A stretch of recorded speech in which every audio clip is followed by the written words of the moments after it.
Most men believe budgeting is the foundation of wealth.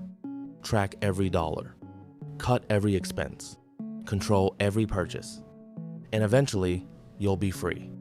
But here's the uncomfortable truth. Budgeting the way most people do it doesn't create wealth.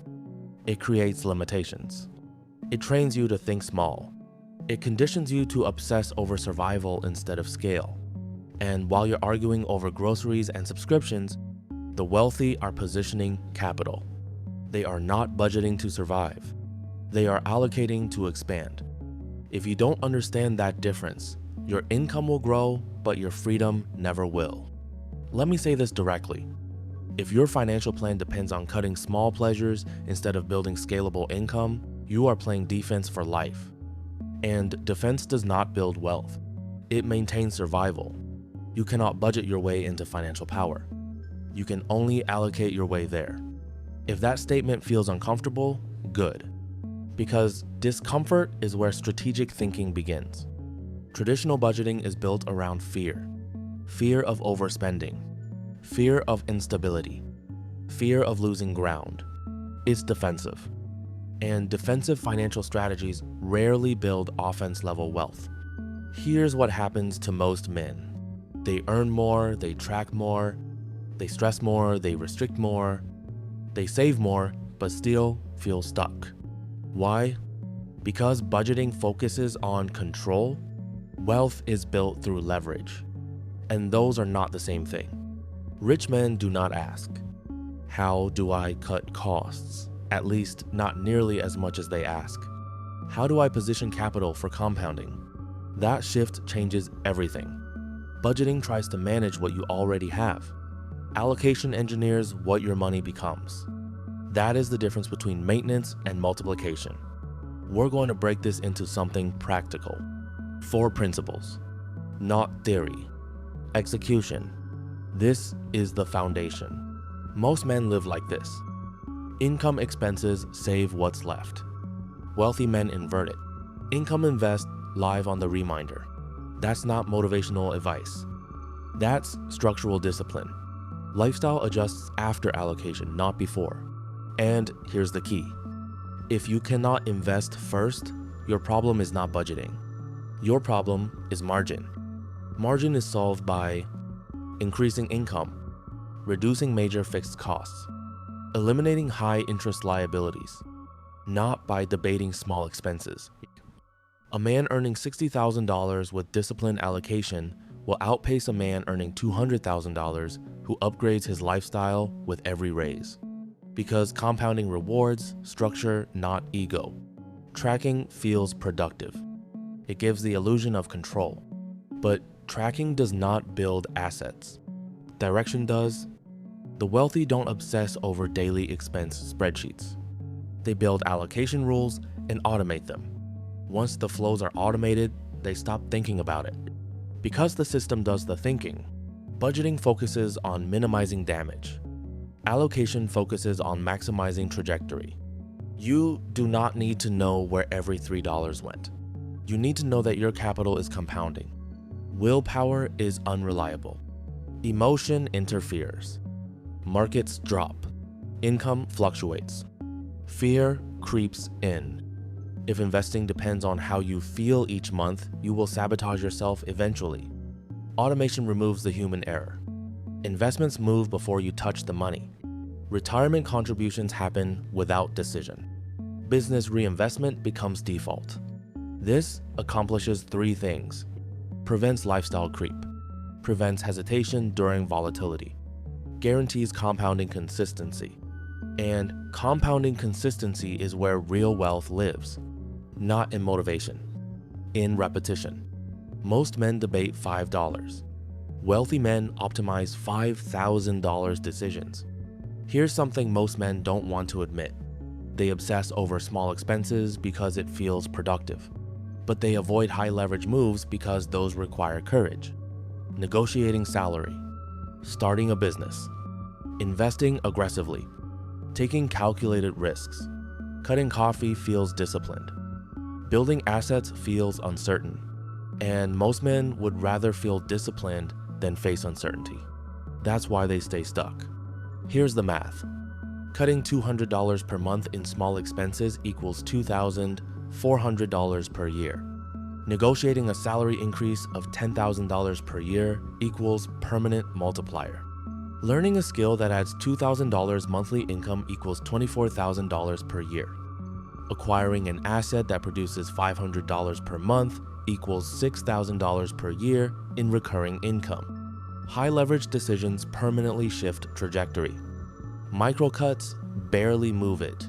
The wealthy obsess over income multipliers, equity ownership, scalable systems, time leverage, not coupon strategies. Let's make this brutally clear.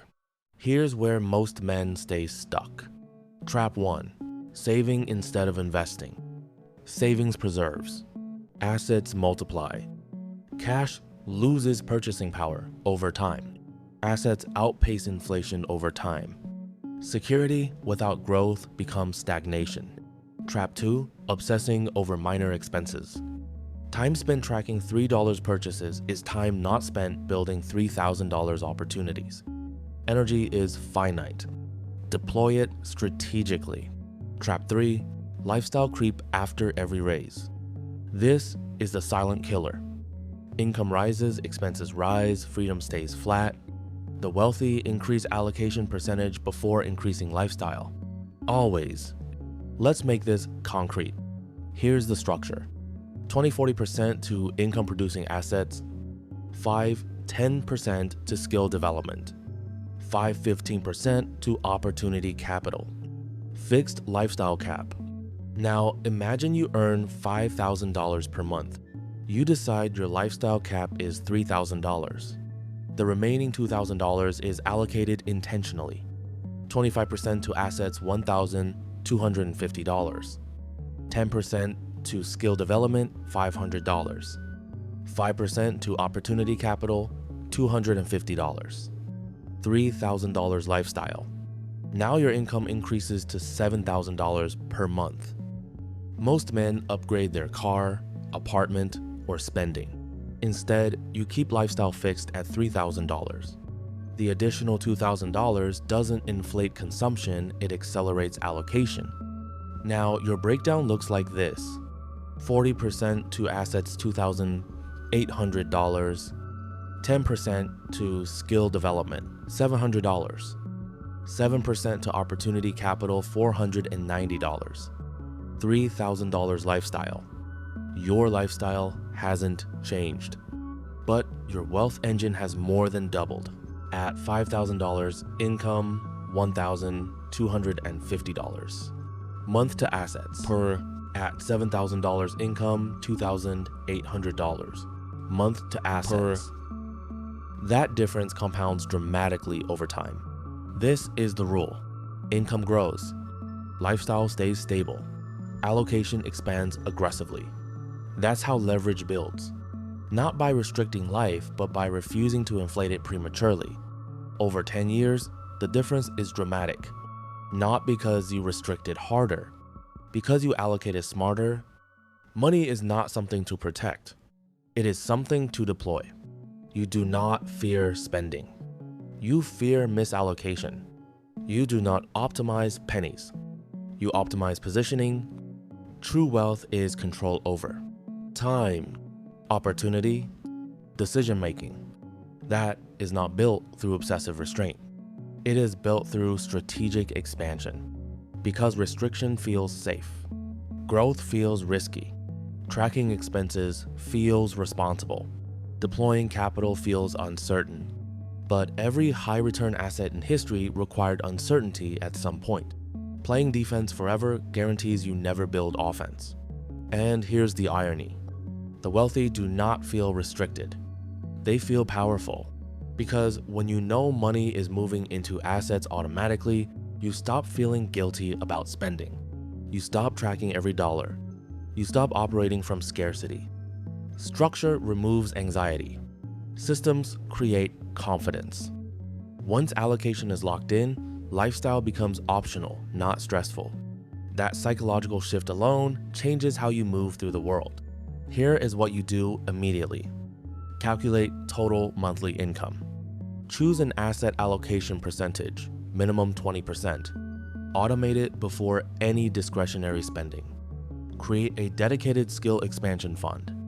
Build an opportunity reserve for calculated risks. Cap lifestyle at current level for 12 to 24 months. Focus aggressively on income growth. Track net worth monthly, not coffee purchases daily. That shift alone changes trajectory. Most men budget to survive. A small percentage allocate to scale. Budgeting asks, what can I afford? Allocation asks, what builds power? One mindset keeps you contained. The other compounds autonomy. Income does not create freedom. Systems do. And systems don't care how motivated you feel. They execute anyway. And the system you choose today decides whether your money works for you, or whether you work for it forever.